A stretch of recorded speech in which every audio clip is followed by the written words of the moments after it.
Hello po sa inyong lahat mga ka-crypto. Ako po si Pinoy Crypto Trader at sa video na ito ay atin pong pag-uusapan ang aking technical analysis dito kay Bone ngayon pong December 11 taong 2023. Pero bago po tayo magpatuloy ay nais ko lamang po munang bigyang linaw ang aking disclaimer kung saan ang nilalaman po ng video na ito ay hindi po ito isang financial advice. For education and information purposes lamang po ang layunin nito. Maliban po dito ay nais ko na rin pong magbigay babala na wala pong kahit anumang group chat ang Pinoy Crypto Trader.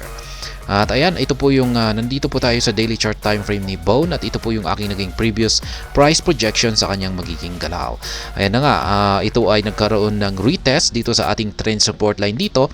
Yan, at tatalbog siya at siya ay muling aakyat para basagin ang 1465 na resistance line natin dito. At nagawa po niya ito nitong mga December 9. Nabasag po niya ito at nagpatuloy sa kanyang pag-akyat. Kaso ang problema ay napigilan po ito ng resistance line natin dito sa 1670 at ngayon ay nagkakaroon po siya ng rejection. At ayan, bago po ako magbigay ng aking panibagong price projection dito ay silipin po muna natin ang kanyang weekly chart time frame. At ayan naman po yung kanyang weekly chart, ating weekly chart time frame dito at ayan po yung aking naging price projection dito. Katulad din po ng nasa daily chart time frame ay retest lamang po siya dito sa ating trend support line.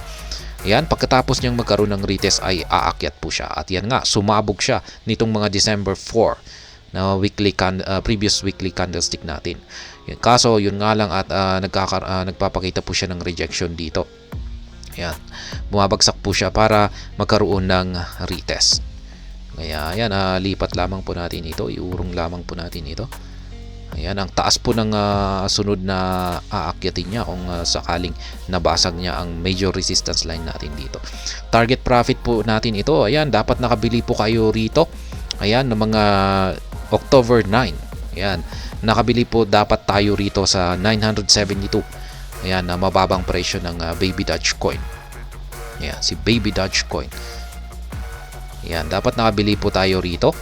At yan na nga, umakyat po siya at dapat ay patuloy pa rin na hinohold natin kasi dito po talaga yung pinaka-target profit natin, ang 1902. At hindi pa niya ito naakyat or maski napapatamaan man lang.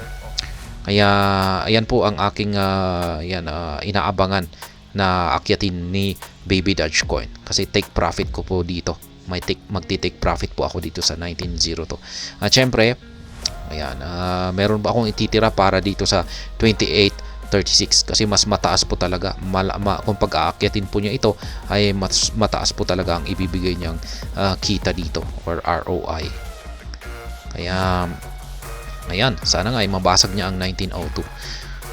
At ayan yung aking panibagong price projection dito ay dito po naglalaro ang presyo ni Baby Dogecoin. Ayan, nabasag po ito at ito na po ay isang support line. Lahat po ng mga kulay red ay mga support line po ang mga ito. At ayan yung aking panibagong price projection po dito. Ayan, magkakaroon lamang po siya ng retracement. Pagkatapos niyan ay pagpapatuloy pa rin po siya sa kanyang pag-akyat. Ayan, tuloy pa rin naman po yung kanyang pag-akyat dito. Ayan yung aking update sa aking price projection dito. Kaya nakahanda na po yung aking take profit dito sa 1902. Ayan, binili ko po yan dito.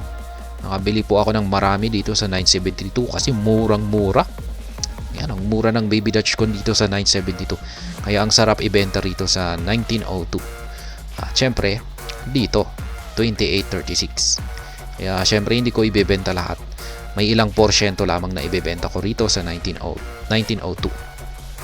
Ngayon ay balik na po tayo sa ating daily chart time frame. Ayan, para ayan, papakita ko naman po yung aking panibagong price projection dito. Ayan, sa magiging posibleng galaw niya sa mga susunod na araw.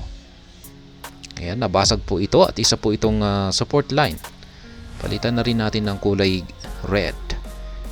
At ayan ang aking panibagong price projection ay retest na rin po ito. Kakaroon siya ng retest dito. At sa tingin ko ay mababasag po niya ang resistance line dito. Ayan, mababasag po niya yung resistance line dito sa 1760. Ayan, at sa tingin ko ay patatamaan niya yung target price dito, target price ko po rito na target price po natin na 1905. Ayan. At dito na po mati-trigger sa tingin ko yung aking take profit dito sa 1905. Pero sa ngayon ay ayan, dito muna tayo kasi posibleng ang mangyari po rito ay mapigilan ng resistance line natin dito sa 1670 na ito. Posibleng mapigilan po niya yung kanyang pagtaas at baka magko-consolidate na lamang po siya rito. Kaya sa ngayon ay hanggang dito lamang muna yung ating price projection. Yung kanyang aakyatin ay hanggang dito at bantayan po natin kung magagawa nga ba niyang basagin ang 1670 na ito. Kaya ayan. Yan po ang aking panibagong price projection dito kay Baby Dogecoin. At ayun, hanggang dito na lamang po tayo sa video na ito. Sana po ay inyong nagustuhan ang aking paliwanag dito. Kung inyo po itong nagustuhan ay pakiclick lamang po ang like button nito. Para naman po sa mga bago lamang dito, kayo po ay aking inaanyayahan para mag-subscribe. Pakiclick na rin po ang bell icon nito dahil ito po ang siyang magsisilbing notification nito sa mga bago kong videos na akin pong ina-upload sa aking YouTube channel na ito. Marami pong salamat sa panonood. Ingat po tayo lagi at God bless po sa ating lahat.